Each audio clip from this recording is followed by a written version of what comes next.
Welcome back, everyone. This is the Shayless podcast. As always, I am Lou, that is Vin, and we are here to wrap up and talk about the good, the bad, and the ugly of the opening week of the 2026 season. But before we jump into the episode, make sure you guys subscribe to our YouTube channel, hit that thumbs up button down below to like this episode, and make sure you turn on all the notifications by hitting that notification bell down below. So let's talk about it.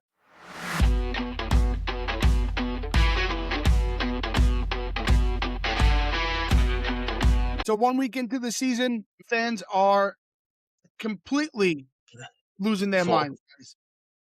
Completely losing apart. So far this season, the Mets are what, Ben? What's our record? Tell the fans. 3-4. And you know what's crazy? If I would have told you that we'd be 3-4 and the one pitcher we would smack around would be Paul Skeens, Yeah, you would tell me I was crazy. I know. It's definitely not the way we wanted to start the season, opening up versus Pittsburgh and then going to St. Louis. Just some really bad signs earlier in the season, but there's also some positive things that we can take from the beginning of this year. So Vin and I are here to talk about it today. A couple of things we're going to talk about in this episode. Obviously, we want to talk about the pitching. The hitting has been absolutely atrocious. And then one thing we have to discuss our shortstop, Francisco Lindor.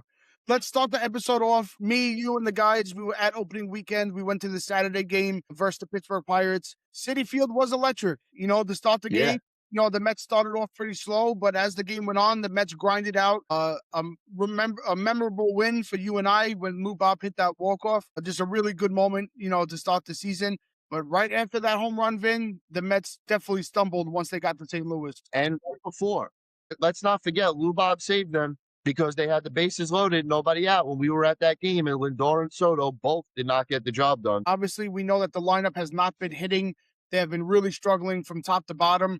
Really, the only one that has shown that he is on fire and coming off the World Baseball Classic is Juan Soto. Nothing less than expected there. But Right. some really poor signs just from top to bottom about something that we thought was going to be a Met strength has very early signs of being one of their deficiencies long term in the season. So let's just talk about the lineup. Just your opinions on the lineup so far this year. Yeah, and I do want to give a shout out to Lou Bob, who's been good since day one. And, this is a guy that I've killed. I want to shout out Vientos too. It's not easy to come off the bench, and he's looked good early on. But I think with the lineup and like the frustrating thing to me is going from a manager like a Buck and Terry Collins, and these were two fiery guys. And through the first 7 games, what is it? We mentioned this early on in the offseason, and what's the identity?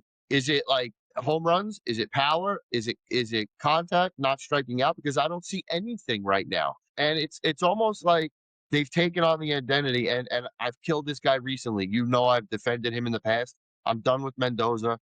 I won't defend him anymore. The clubhouse seems to have taken on his attitude of everything will be okay. We have the guys, and like, bro, stop. Stop like sugarcoating what we're watching with our own eyes. There's Right. nothing there, bro. There's no fire on this team. Where is anybody getting like juiced up and excited?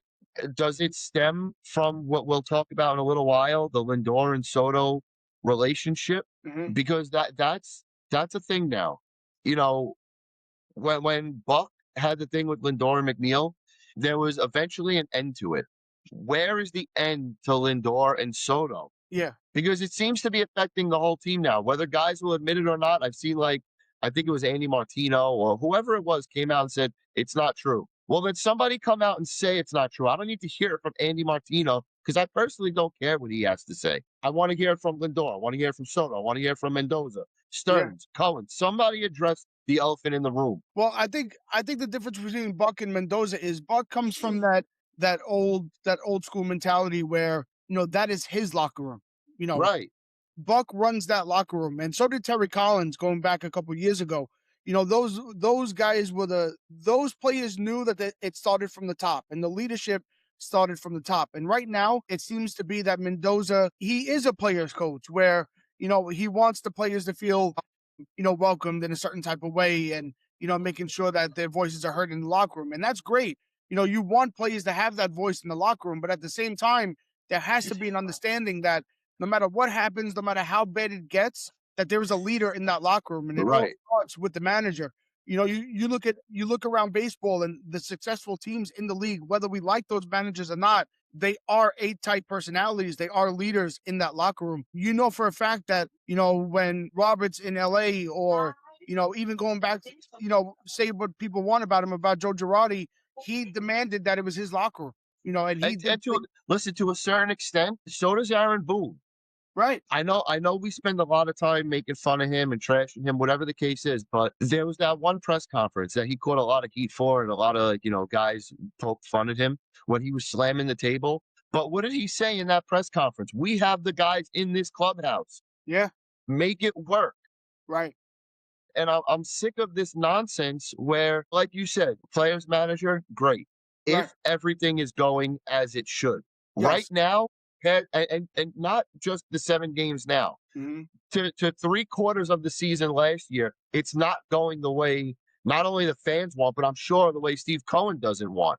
Right, So I don't care. I don't want to hear about the players only meetings and this and that. Accountability. right. And outside of baseball, in all walks of life, it seems like this generation now, and it's bled into sports. There's no accountability.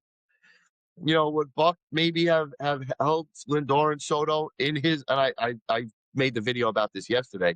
Would he have locked them in his office jokingly? Maybe, but figure it out, because So you're what both making a ton of money to play baseball. Figure it out. Right, and I agree with that. I mean, and I keep telling fellow Met fans, when I speak to them about the situation, listen, Lindor and Soto are at the end of their careers, they're going to go down as two of the best Mets to ever put on the uniform. Right. And one thing that I keep reiterating to, and one fact and one situation that I keep touching on, is that '09 Yankee team, and they had a strong leader at the top of that team and their manager, and you have two A-type personalities in Derek Jeter and Alex Rodriguez, and they had their differences. They dealt with the New York media, Yep. but at the end of the day, they were able to put their differences aside and play together as a team and win a championship. And Yeah. those two, and it's documented. It's not just us speculating this. Those two really didn't like each other for personal reasons. Well, So if Jeter they threw can him put under the bus. He defended Posada over A-Rod. right, right. If they could put their differences aside and win a championship, I don't see any reason why these two guys can't do it. Like I said, we could be completely overreacting in the situation, but somebody in the New York media said something that I really liked and I understood. After what the front office did this season, by taking away so many fan favorites and coming and telling us that, "Oh, we want to move in a different direction." This team doesn't have what's the word I'm looking for? Luxury. They don't know. They don't get the luxury. Thank you. They don't get the free pass and saying, "Oh, we're off to a slow start. Like, let's see how this It plays was it out." was Salicata. Okay, so Salicata, I forgot who. I didn't know if it was him or somebody else, but they don't get that luxury. The fan base has been starved for so long now for an opportunity to see this team be successful. And yes, we had a taste of it in 2024. It was a magical run. We saw what this team has the capability of doing. But then when you take that team away, you tell us that it's not working, and you want to put a new team on the field. You lose that luxury of telling your fans, "Hey, let's just see how this plays out." You took Yeah. away Pete Alonso. Me and you both agree that was the one thing that we wouldn't do. You took away Brendan Nimmo. A lot of people loved him. Edwin Diaz saw that the writing on the wall was coming, that there's something wrong in that locker room. He didn't want to be a part of it no more. So you can't tell fans, "Let's just see how this plays out." There has to be a sense of urgency. And to wrap up this beginning of the podcast, we both believe it starts with Mendoza. Yeah. And to a certain extent, Stearns also. Mhm. And the reason, and I do love Lindor. Let me just put that out there. But we spoke about this guy being the captain, this and that. He's the best shortstop to ever play for the Mets. And what he did the other day in St. Louis, I don't care. Listen, Yeah. one mistake in June or July or August, okay, it happens. Mhm. 2 times in one game in the rubber match of a series where you forget how many outs there were, and then you get picked off. Not only did you get picked off, you didn't go back to first. You didn't try to get to second. You stood there and basically smiled with the first baseman. And that is where I think Mendoza dropped the ball majorly, Yeah. because you want to set a tone Yep. Listen, I played baseball my whole life, obviously not to the level of these guys, but growing up, I played for some hard ass coaches. But what Hmm. did they all get from me and the kids who played with for them was respect. He had the golden opportunity, and maybe you get this with a guy like Lindor one time because Yeah. he's not going to mess up two times in a game very often. So I will give him that credit. Right. Mendoza had the golden opportunity to pull him out of that game. Yeah.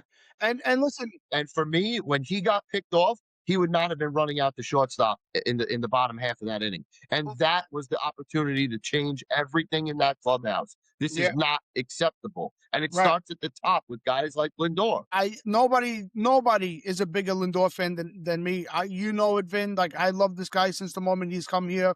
You know, I'm a big advocate for him.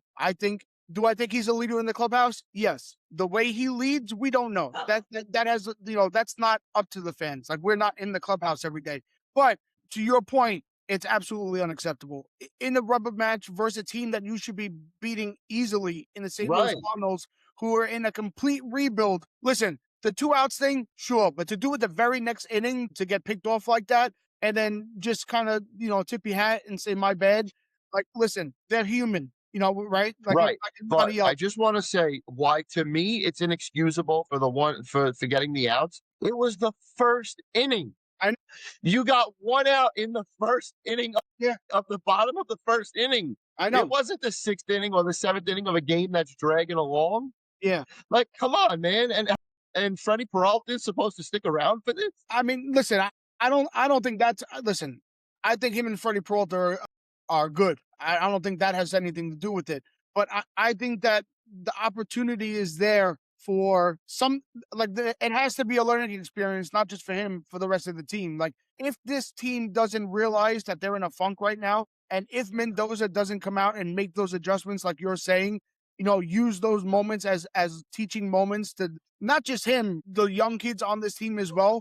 Because now you're playing with fire. Because now you're showing the young kids that this is Right. acceptable in a major league clubhouse when it shouldn't be. They could quickly slip into a deep hole. And listen, we're 7 games into the season. A couple of years ago, what did we start? 1-10 or something, some crazy number, or they lost 10 in a row, or whatever it was. And we wound up finishing with a great record. We know there's an overreaction amongst the fans, but like I said, they do not have the luxury of chalking it up to that. Like there has to be some accountability that we have to start to see. And just I want to kind of pivot off of Lindor because I think that he's taking a lot of the smoke for this, as he should. If he wants to be the captain, he has to wear that responsibility. But one thing I want to talk about is the consistency of the lineup. And I know it's the first couple of weeks of the season. I know Mendoza came out and said that he wants to try to get guys playing time and he wants to, mess with the lineup to see what works best. It's unacceptable. We completely revamped this lineup. You have to put your best players on the field every day. First base is the only position that where he should be messing with because we don't know what's happening with defense and everything else. But the rest of that lineup should be stapled moving forward. There should be no Yeah. moving around in that lineup. And it's tough. You're expecting guys like Lou Bob and Simeon and Polanco and to a certain extent Beatty to be consistent. Where Beatty goes out the first 4 games of the season, he gets a hit in each of the first 4 games, and then he's benched 3 games in a row. That's what I'm saying. It's unacceptable. It's insane to me. It's unacceptable. And listen, you're not benching Bobuchet. I don't I know he's struggling. I know he hasn't hit well, but he has to play every day. The same thing, and I know on the Luis Robert side of things, I know they're doing it for injury prevention, but Let him when DH. let him he has to be in the lineup. Like you need that bat in the lineup every single day. We want to give him an off day, on a travel day, sure, whatever. But on a back to back, there's no reason why he should be sitting out.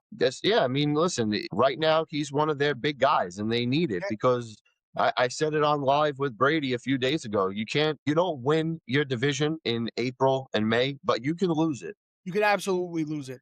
And it's a shame because the starting pitching for the most part has been very good. Right. Even the bullpen, outside of Lovelady, who is a whole nother like Yeah, mind blowing thing that this guy is still on the team. I AJ agree. Minter, I'd rather him throw the ball righty than watch Lovelady throw another inning for this team. I agree. But is the culture of the team not that I don't want to say that losing has become acceptable because these are all guys when you look at Lou Bob, to a certain extent, he got a taste of winning early on in Chicago, but Soto, Lindor, Bichette, Polanco, Semien, these are guys that, for the most part, are used to winning and used to playing baseball late into the playoffs. So I don't know where the leadership comes from, because you would think that the guys in this clubhouse having the success that they've had throughout their career, this would not be okay. There's got to be something to turn them around. The only thing that I'm like kind of okay with. There's a lot of different variables on this team this year. They brought in a lot of different players that we had last year. It take it does take time for these guys to come together. It does take time for these guys to learn the ins and outs of each other's ways about the game of baseball. But there has to be a sense of urgency. There has I to saw be one guy get fired up this year when Carson Bench hit his first home run. no and no. There's two. There's two. Lou Bob, the walk off. No. When Devin Williams got out of that inning we were at, Okay, yes, he was yes. pumped. And Devin Williams and Luke Weaver, they've been great. So, they've both been very good. So I have no problem with those acquisitions. But Vin, I think that the majority of this episode today is just from the message I want to pass across is we're 7 games in. It's a very long season. It's still freezing outside, which isn't an excuse, but something has to give. And we're frustrated just like you guys. But in my heart of hearts, I believe this team will turn it around. I'm my fuse and my patience with Mendoza is coming to an end. Yeah, and I think, like I said, a little while ago, I think as far as Mendoza, I don't think it's an overreaction, and I don't think it's early, because No, this is now year 3, and I right, was somebody who had high hopes for Mendoza, but it's the same mistakes over and over and over, right. and at what point do you learn and get better? And I I can't even watch the post games anymore, because, like I said, we're not stupid. No, I don't need to hear that we have the guys in the clubhouse and this and that. yep, Bro, I don't care if it takes throw a chair, do something, show some fire. yeah, Because right now, and yes, it's only 7 games into this season, right, but 3.5 to 4 months of last season, we were one of the worst teams in baseball. yeah. And like I And said, that's not acceptable. Do I think that we were the Dodgers last year? No. Do I think we were even the Blue Jays of last year, or the Yankees? They led the league in runs last year. Do I think we were as good as them? No. But right, it's not acceptable. They were a good enough team to be in the playoffs last year. absolutely, Everything that's gone down since Stearns has taken over. Stearns is another one, but everything that's gone down since Stearns has taken over, outside of 24, he has been an epic and massive failure here. And now he's completely gutted a team of guys that the fans have loved, and it better work. I think this is his final opportunity. If this team that he had the opportunity to put together is a major bust and a fail for the season, I don't see any way how he keeps his job next season. Well, because we could start ripping apart decisions now. You gave Polanco $20 million a year. You didn't want Right. to give Alonso 30. So you're telling me Pete Alonso, as a player at this point in their careers and age, he's not a $10 million more player than Jorge Polanco? No, and that's the one guy that I think me, you, and the entire fan base said that was the one move that he is never going to let go. Like that's going to be with him for the rest of his career as a GM, as a front office guy, as anything that And he let. you couldn't do better for Nimmo? You know how I feel about Nimmo. And I feel the same way, but you couldn't do better than Marcus Semien for Brandon Nimmo? I thought he meant how like they let him go. No, no, no. You couldn't do better than Marcus Semien for Brandon Nimmo? So, in my personal opinion, I think that was a contractual thing. I think that he saw that, Simeon will be on a 2-year deal. Nimmo had 5, possibly 6 years left on his contract. I think that they wanted that second base spot freed up as soon as possible. I think that he gets a year of gold glove defense out of Simeon, and then he's out of the door. So I think that was more of a contractual thing than a player value thing. But I agree. But this has to be it for Peralta's another one. who? Peralta's another one. I absolutely love Freddie Peralta. It's nothing bad towards Freddie Peralta, but this Mhm. is towards Stearns. Are you going to trade Jet Williams and Brandon Sproat and then let Freddie Peralta walk after 1 year? I think so. because that to me is an absolute that's a fireable offense. I think so, Vin. I don't. He's come out time and time again and told us that he's not giving starting pitchers a long-term contract. Well, then that's not acceptable because if you don't win the I, World Series this year and you lose Freddie Peralta for Jet Williams and Brandon Sproat, I, then Stearns is absolutely a tragedy at GM. I completely agree. I couldn't agree more.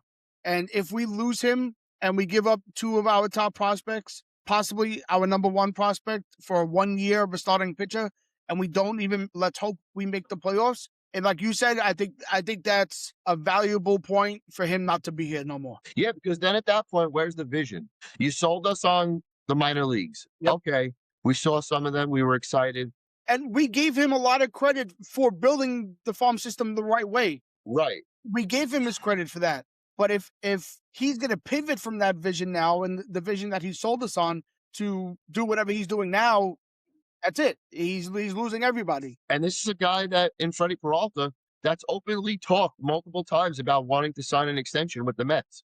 Yeah, And this is my biggest problem with David Stearns. When things are going good, he has no problem being the front man on camera. yep, When things are going bad, where the hell is he? I agree. You never hear from him when things are going bad. Nope. And I'm glad you said that because I don't. This is not a Steve Cohen issue. This is. A little bit, a little bit. And I I'll don't tell you think so. why. I'll tell you why I feel that way. Because when things were going bad, when things were going great last offseason when we signed Soto, the fan fest, he was all about it. Right. And what happened? He got a taste of how the Mets fans wanted Pete Alonso. Right. Well, the trades for Peralta and Lubob, if I'm not mistaken, were made before. I'm sorry, after the scheduled fan fest. What was right before it? The trading of Nimmo, the trading of Alonso, letting Diaz sign with the Dodgers, and what happened? Steve Cohen and David Stearns canceled fan fest. Right. This is New York. It's not all sunshine and rainbows all the time. Excuse me, all the time. Yeah. When things are going bad, be there to face the music. You'll gain the respect of guys like me and you and the rest of the fans more than if you're going to run and hide when things are bad. I was talking more on the lines of what's happening this first couple of weeks of the season. I don't put the pressure on Steve Cohen for this. The only thing that I would say about Steve Cohen is that Mendoza is his guy, and he put all of his trust in not Mendoza. I'm sorry, Stearns. Stearns. Stearns is his guy, and he trusted Stearns to build this team. That's yes, Stearns is his guy. But if this team was built by Stearns and is managed by Mendoza, those are the two guys that I put the blame on. Well, there's one thing, and we spoke about this in the past that I'll never forgive Steve Cohen for, and that's Pete Alonso. Hmm. Because if you wanted to give the reins to David Stearns and the full key to the castle to David Stearns, I'm completely fine with that. He's the GM and whatever. He's acting GM, the president, and that's how it should be. But Steve Cohen should have known better. Steve Cohen's been around a long time, and he claims to be this big Met fan.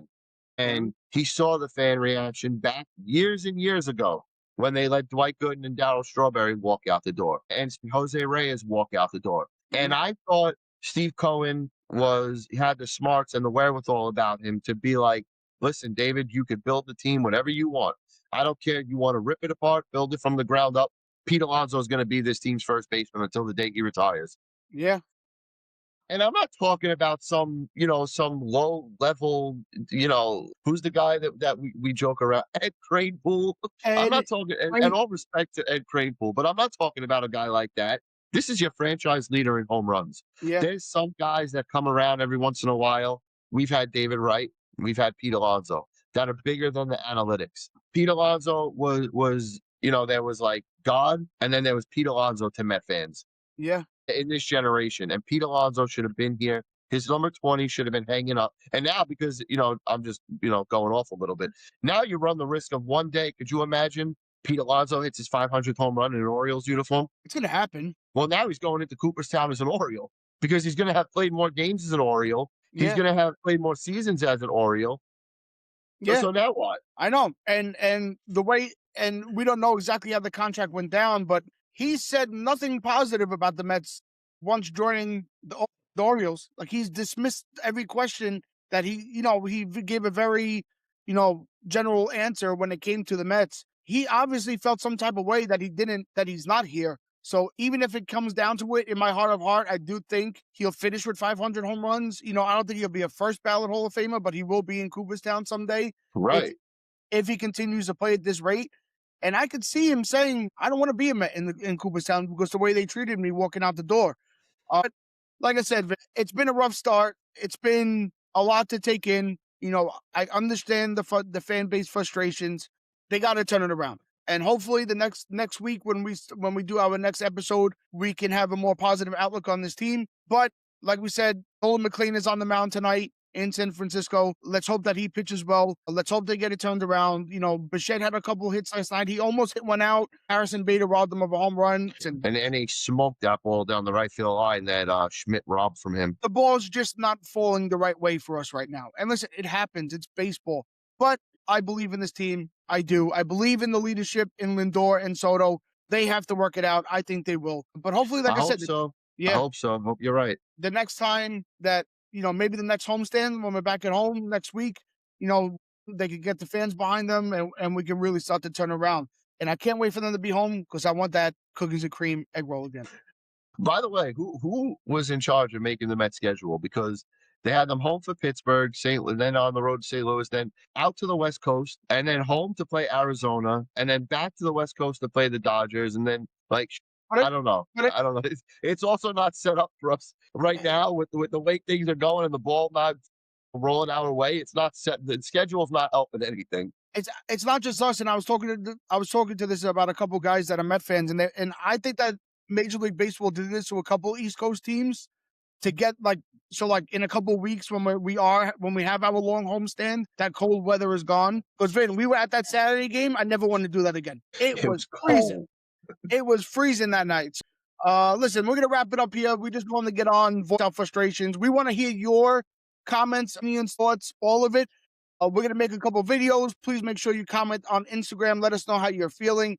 And like always, guys, we appreciate every one of you. Me and Vinny have a big event coming up Saturday, August. Jeez, April 11th.